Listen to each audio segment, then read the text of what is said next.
Brendan Nash scored his second 100 in 2 innings as Kent tried to get ahead of Hampshire on the penultimate day of their LV County Championship match at the Spitfire Ground, St Lawrence in Canterbury. Kent began the third morning on 200 for 1 in reply to Hampshire's 405 for 9 declared, but they lost Daniel Bell-Drummond after half an hour as he edged a drive off James Tomlinson behind after he'd added just 5 to his overnight score of 74. That ended a second wicket partnership of 191, but Rob Key was able to bat on, looking as hungry for his runs as when he started out his career back in 1998. His brilliant 150 arrived half an hour before lunch with a pulled single off Sean Irvine. By now, Key had faced 235 deliveries, 17 of which had brought him boundaries. It was a wonderful effort indeed from the 34-year-old. Nash came into this match on the back of an undefeated 199 in the win over Gloucestershire at Cheltenham last weekend. He'd collapsed on the pitch in the heat on that occasion, bringing a premature end to his inspirational innings, but he showed no signs of having any problems here in the heat as he simply carried on where he left off in that knock with some superb shots which kept his side in the ascendancy. The West Indian international has really come of age in the Championship this season. Key too was able to bat right through the morning, by which time these two were giving their side a great chance of establishing a decent first innings advantage. The former England man then continued to put bat to ball in the afternoon, taking his partnership with Nash into 3 figures in the process, and eventually taking his side to within 64 runs of Hampshire with only 3 wickets down. All of this after Kent had chased down 411 to win their last match.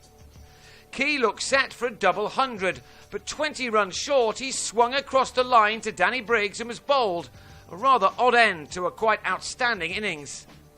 That left it to Nash to keep on going, and he recorded yet another half-century this summer.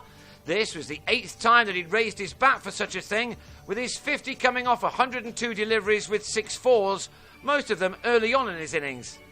He and Ben Harmison, one of the many centurions in Cheltenham last week, now look to get their side into the lead. Indeed, with some big hitters still to come, they would have been hopeful of getting well ahead by the end of proceedings. But 2 quick wickets pegged them back. Part-timer Michael Carberry had Harmison held at slip on 24, while Darren Stevens drilled a return catch to James Vince, which left Kent on 384 for 5, 21 runs behind. The lead was then established by Nash, who now had Geraint Jones for company. The Western Australian-born cricketer had by now gone beyond 800 championship runs for the summer and was again showing no signs of letting up as his second successive century beckoned. It arrived after tea with a tuck 2 off Irvine, which took him to 3 figures for the 4th time this summer. It had again been a superlative innings from one who doesn't garner too much attention either on nor off the field. He'd been at it for 3.5 hours, from which he'd faced 163 balls and struck 12 fours.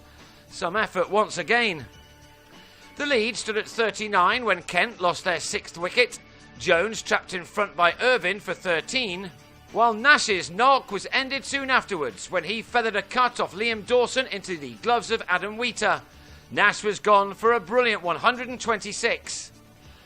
Tomlinson then did for James Treadwell with a score on 475 and the lead standing at 70.